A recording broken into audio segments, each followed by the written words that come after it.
అమ్మా అక్షయ్, వంకాయ కూర వండుతున్నా. మనం పాలు పోసి వండుతాం కదా. వంకాయ కూరకి ముఖ్యంగా కావాల్సినవి పాలు.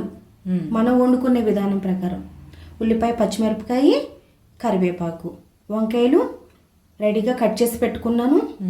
వంకాయని ఎలా కట్ చేయాలి?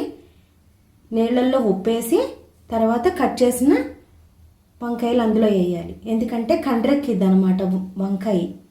ఉప్పు నీళ్ళల్లో వేసి పెట్టుకున్నాను గిన్నెలో. కొంచెం నూనె, ఉప్పు, కారం తగినంత, తిరగమాత గింజలు. పొయ్యి రెడీగా ఆన్ చేశాను. ఇదిగో కొంచెం నూనె, 2 స్పూన్లు కూడా ఉండదు, స్పూనున్నర అంతే. మనం నూనె తక్కువ వండుతాం కదా కూరల్లో. దీనిలో ఫస్ట్ ఏమేయాలి? తిరగమాత గింజలతో పాటే నేను సాల్టు అవి రెడీగా పెట్టాను. తిరగమాత గింజలతో పాటే పసుపు కొంచెం. తర్వాత ఉడుకుతుంది చూసావా, వేడెక్కింది మూపుడు. ఉల్లిపాయ, పచ్చిమిరపకాయ, కరివేపాకు మొత్తం కలిపి వేసేస్తాను అట్లా.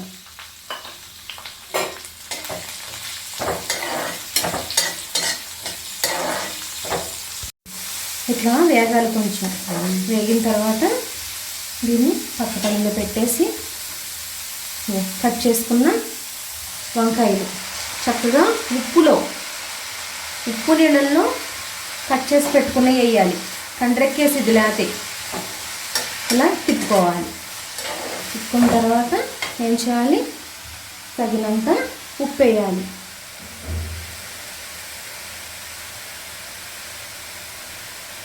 ఉప్పు వేసిన తర్వాత ఒకసారి తిప్పేసుకొని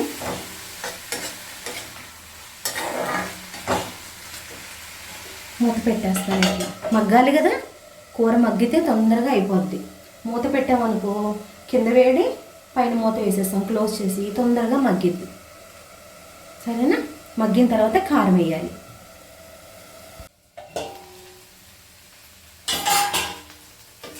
మగ్గిందా కూర? తెలుస్తుందా మగ్గిందా? కొంచెం నీరు అలా కనిపిస్తూ ఉంటుంది. నెయ్యి కనిపెట్టావా? తెలుస్తుందా కూర ఎలా ఉండాలో? అలా నూనె తేలినట్టుగా కొంచెం అలా తెలుస్తుంది. దీనిలో కారం వేసేసేయాలి. ఇంకా సరిపడా కారం వేసేసుకొని కూరకు సరిపడా ఉప్పు, కారం.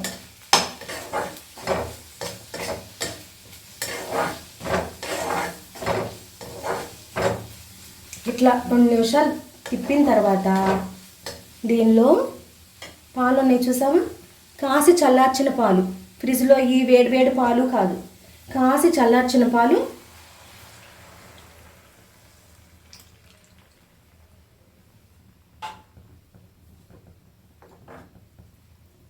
ఇట్లా పెట్టిన తర్వాత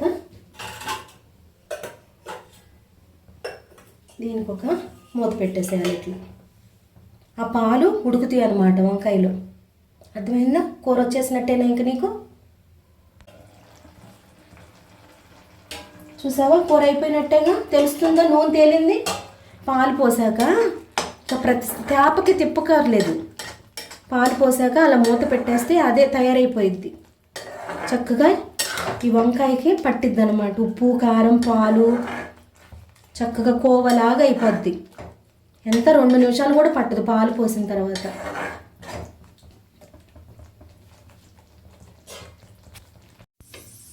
కూరని కట్టేశాను కదా, రైస్ కూడా పెట్టాను, కుక్కర్ ఉడుకుతుంది.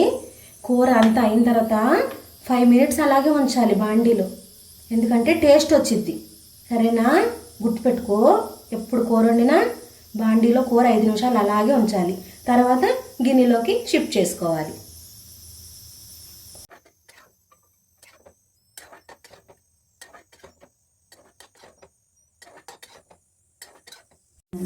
కూర అంతా పెట్టాను కదా.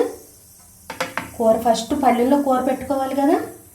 అన్నం అవ్వగానే అన్నం పెట్టుకుందాం.